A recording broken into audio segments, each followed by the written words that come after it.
Happy Friday and welcome to our LinkedIn Live session. We're going to be talking about the future of an IT professional in the career 2021 and more. I'm Rick Vanover from Veeam, and I've been here. This is my 11th year. Craziness. Last year, I celebrated my 10th year at Veeam, and I gave some reflection to this. In 2021, I see, the top of the year is a great time for a lot of people to take new jobs and stuff. So I thought, let's have that as our topic here on the LinkedIn Live. And I'm joined by two of I don't know how to describe how awesome these two individuals are. I'm joined by Matt Crape and Jim Jones. And welcome, Jim. Welcome, Matt. How you doing, Matt? Oh, I'm good. Thanks. Thanks for having me on here, Rick. Awesome. And then, hey, Jim, welcome. Thanks for joining us as well. Yeah, thanks for having me. It's good to see you again. So Matt and Jim and we've known each other. I don't know. It's been a while. Probably 7+ years, maybe I'd say something like that. I met them in the Veeam circles, but I've seen both of them go through some changes as well in their own circles, and that's kind of why I handpicked these two for this topic. And IT careers, IT journeys. This is something that we all are interested in.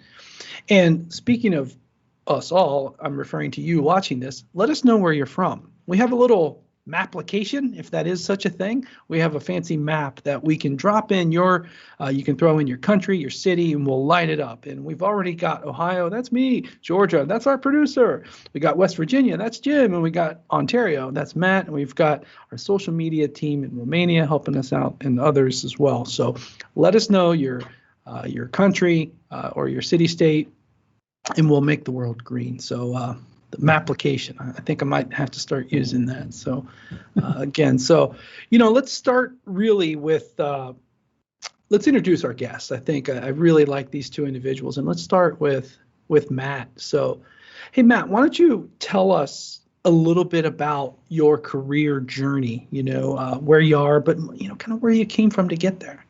Yeah, absolutely. So in a nutshell, I'm a technical account manager at VMware. I've been blogging on and off for a few years at 42u.ca. Been on Twitter for, something like 5-6 years now. Prior to joining VMware back in 2018, I've always been in a customer role in varying degrees, whether tech support, system administration, IT management. So I have a little bit of a background from I know what the customer wants. The IT management gave me the experience to know what the businesses want. At the same time, now being on the vendor side working for VMware, it's fantastic in that I could take those experiences with me, bring them back to VMware, and really help customers achieve what they're looking for, but at the same time, bring those requirements back to VMware to essentially make our products better. Yeah, that's really interesting. I think that that end user perspective is so important. I look at myself. I mean, I've been here. This is my 11th year, but the hairline tells you that I've got more than a career of the 11 years I've been here at Veeam. But that perspective is so important, and that's also part of the reason why I've chosen both of you, because you both have that journey where that end user perspective is where you cut your teeth in IT, lack of a better word. And I think that's really important because organizations that are in the business of providing a solution to the market, Veeam provides backup solutions. VMware provides a whole stack of infrastructure and cloud solutions, if I'm saying that right. And then when we get to Jim, you'll have a different perspective. But I think that root is so important to focus on that end user perspective. And I'll pose this as a question to you, Matt, and also to you, Jim. But I always felt like when I was an end user before, I got the bite. I kind of wanted a little bit more. Do you know what I mean? Like you both are shaking your head. Yeah, explain that phenomena, Matt, in your perspective. So it's very much a matter of, okay, yes, I'm doing this stuff here day to day. I'm helping my business do what we need to do, but you get that itch of there's got to be more out there. You may want to see more use cases. You may want to see how other environments do things. Or at the end of the day, you might want to be able to have a real impact on the products that you use. And there's many ways you could go about that. I mean, not to go too far into the conversation yet, but things like, vmugs, Veeam user groups, social media, those were kind of ways for me to start dipping my toes into expanding things, to start scratching that itch a little bit more. But ultimately, one of the goals for me was, moving to a vendor role, and that ended up being in VMware. And after being on the customer side for so long, being on the vendor side has, it's a great change of environment to see things from this side now. So Jim, I think you were shaking your head as well that you wanted more from that end user role. How do you describe that phenomena that I call it the spirit of technical evangelism, right? Just make it part of your job and such. But how did you kind of come to that sensation? Yeah, so for me, like I said, my past, I had a bunch of years of working as a sysadmin, or as I like to call it, a hyper-converged administrator. Where you kind of cover everything underneath the sun, from telephones to networks to the servers that we're running on. But as you dabble in all of those things, to quote Hamilton of all things, you kind of want to be in the room where it happens. You want to, you've worked with these tools for so long, and you know them, and you're like, how did these decisions get made, and and all those kind of things. So for a lot of us, trying to get to understand that technology at that deeper layer is really important. Yeah, so tell me a little bit about your role then, and how you got into this. And you got GitHub. That's cool. I do, yeah, a little bit. Just I'm still a little Padawan coder. It feels like sometimes, but yeah. So like I said, 20 years of working, I always call it SMB, so the smaller shop, stuff like that, where, a lot of those roles, you have no choice but to wear all the hats. And then a couple years ago, started looking at the service provider roles especially that are wrapped around Veeam, because that's kind of where I've kind of got to specialize for the last, like you're saying, 7 or 8 years. And now for the first of the year, you're talking about people getting a new job for 2021. I did exactly that. So I moved over to iLand as a cloud architect, and it's been a lot of fun. But honestly, you're talking about how did you get here? I do say it as a joke, but it's like that half joke is Twitter, man. You start to build out. I've blogged since 2003, and went to my first Cisco Live in 2013. And as I'm walking, somebody says to me, you should set up a Twitter account. And as I'm walking down the concourse in Orlando, I'm literally setting up my account.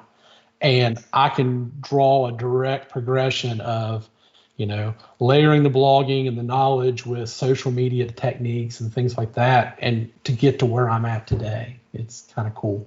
Well, good thing you did it at Cisco Live, because they hold the crown of the best major event Wi-Fi for sure.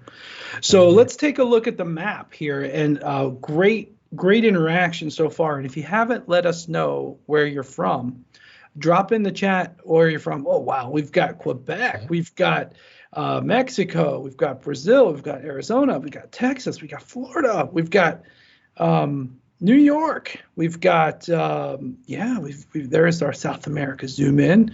Obrigado, bom dia. And then we've got, let's see, Germany, Swiss, Czech Republic. We got some Africa, Sub-Saharan Africa too, UAE, North Africa. Oh, wow, great. Turkey. Hey, really appreciate everyone letting us know that you're here in India. Thank you. And Russia as well. Welcome, everyone. So, cool.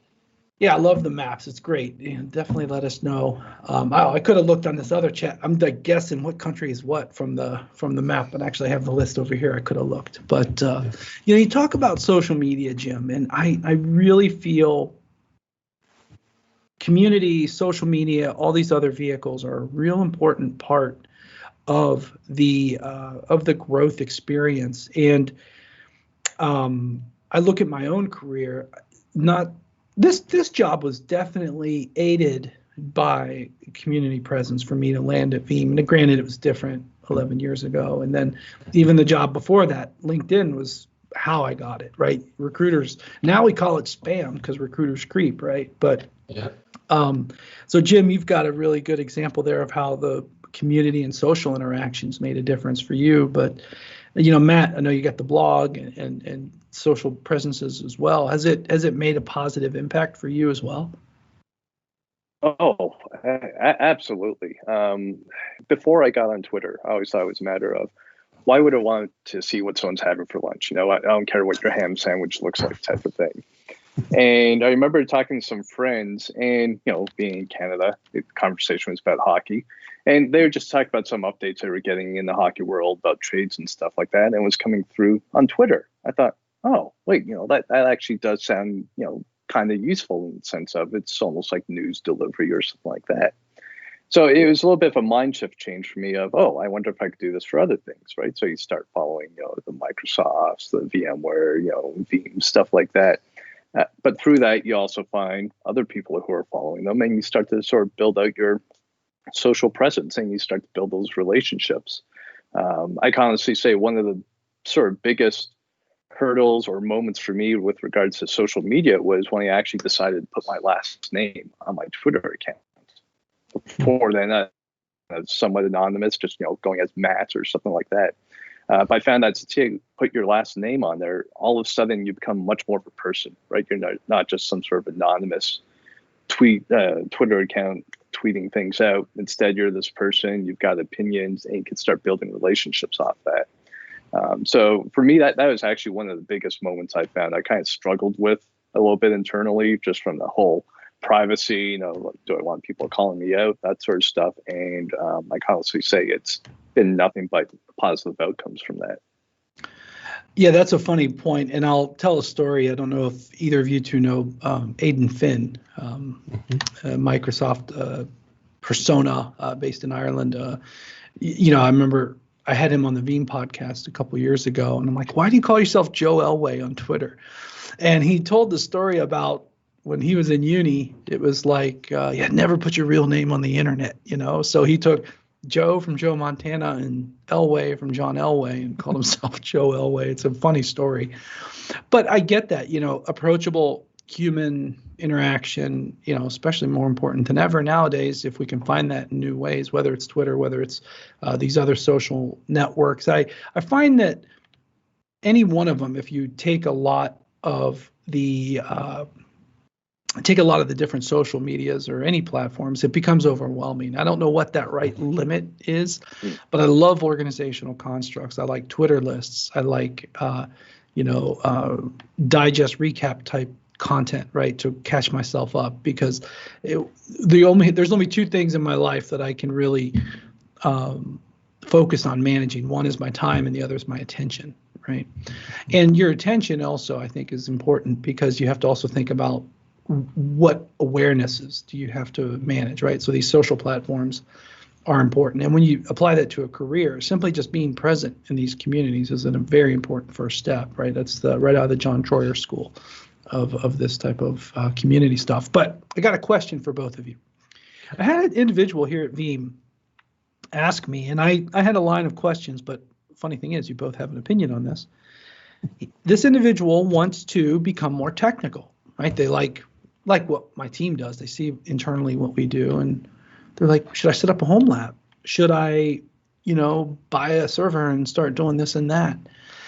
To take that first step to do more with something, to learn a new skill. And I'm very curious to both of your opinions here, because many people around the world, and speaking of which, if you haven't already, let us know where you're from in the chat. We're going to have, in a few moments, we're going to have a map show. We'll light up the rest of the countries. But Jim, if you had to advise someone on, I'm wanting to learn a new skill, I'm wanting to get more technical, maybe it's a home lab, maybe it's something in the cloud, what type of advice would you give someone on that journey?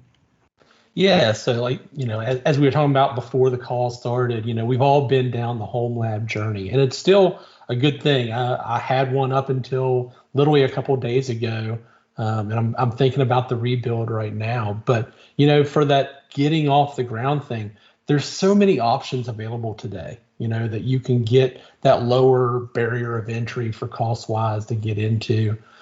Things from, using a trial account for Azure or AWS to, our own at Island, we've got Lab Engine that you can, I think you can get a few hours free in that'll actually get you new environments for different things, to, the Raspberry Pis, which is where I think I'm going to.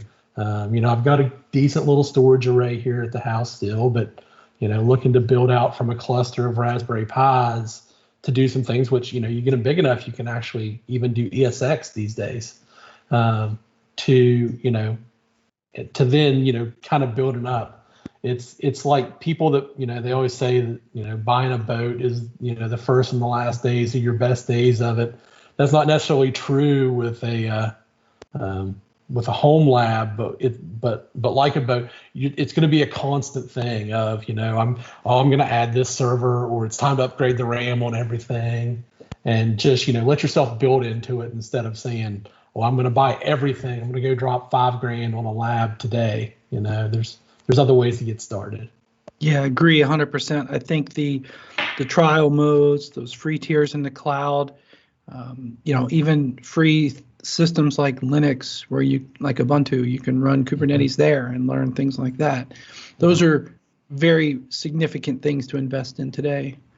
Matt, if you had to offer some advice for someone looking to get more technical and learn new types of technologies today, what type of, to aid, a career change, what type of advice would you offer? So 5 years ago, absolutely would have been, get yourself a home lab. I'm going to switch that up a little bit and say lab from home. And similar to what Jim was saying, there's plenty of options. It sort of depends, what are you looking to get into? There's all sorts of online Kubernetes training, for example, free. Azure, AWS, they've got the free tiers. Depending on what you're doing, even the paid tiers aren't that expensive if you're just looking to dabble your toes into it. On the flip side, if you're looking to get really nitty gritty in things, home lab's still great for that, right? If you want to build something from the ground up. So my day-to-day job, I deal with all VMware technologies, and I don't necessarily have to be a 400 level knowledge expert on any of those, but I need to make sure I at least understand how they work.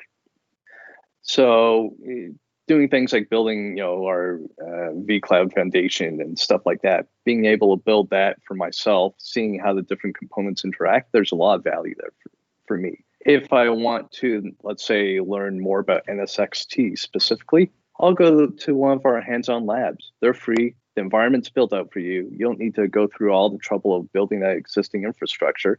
You get focused really on the product that you want to learn more about. So, in a nutshell, figure out what it is that you're trying to learn. Do you need to go from the ground zero, where you need to build the foundation and the infrastructure all the way to the final product? Or do you just care about that specific technology? And if that's the case, is there some sort of environment out there where you could start dabbling around, save yourself some time, save yourself some money, and focus on what you're trying to do? Hey, great perspective, Matt. And one thing I'll really double down on, in fact, is value. If you as a home labber, or in your role, Matt, as a TAM, there's a lot of value when you say, well, I've done it this way. You have that experience. That's a real important element. And we got a comment from Timothy. Timothy says, home labbing, blogging, Twitter. I agree with all three of those to increase your abilities. Great stuff. Let's take one more look at the map. We've had a number of great entries come in, and really appreciate the global crowd here today. I love it. We've got new additions of Tunisia, South Africa, St. Louis, Romania, Albania, Greece, France, Pakistan, Kingdom of Saudi Arabia. Really appreciate everyone joining. We got Montana. I want to go. I want to go to Montana, by the way. I want to go to Glacier National Park, but Swiss really filling in. Albania, there's Albania there above Greece. Good looking stuff. So really appreciate everyone sharing. And yeah, we got let's see, Tunisia there on the north. Really good stuff. Appreciate everyone sharing here today with us. And I want to do a quick plug over for the Dave and Jason show on Monday. The future of backup is cloudy and cloud backup in 2021. Cloud is in there twice, not by accident. And I think it's really important to take cloud and service provider technologies as a first-class citizen in your backup strategies today. Back to the both the examples that Jim and Matt shared, it involves some form of those as well. I think it's really important. So stay tuned. Monday noon East Coast time, LinkedIn Live for the Dave and Jason Show. Hey, Matt, thank you so much for joining us here today. Thanks for having me on, Rick. Really appreciate it. And Jim, thank you as well for joining us as well. Yeah, thanks for having me, Rick. And I'd be remiss if I didn't say, for you guys that are wanting to learn and wanting to grow your careers, we are hiring, so please reach out. So there you go. Yep, that's true. In Veeam as well, you can go to VEE.am/opportunity. That's our job site, job posting. You can click on the website, but VEE.am/opportunity will take you there too. Well, on behalf of the Veeam Global Marketing Video Production Enterprise Stream team and our social media teams, I'd like to thank you all for attending. That concludes today's stream. Have a great weekend, everyone.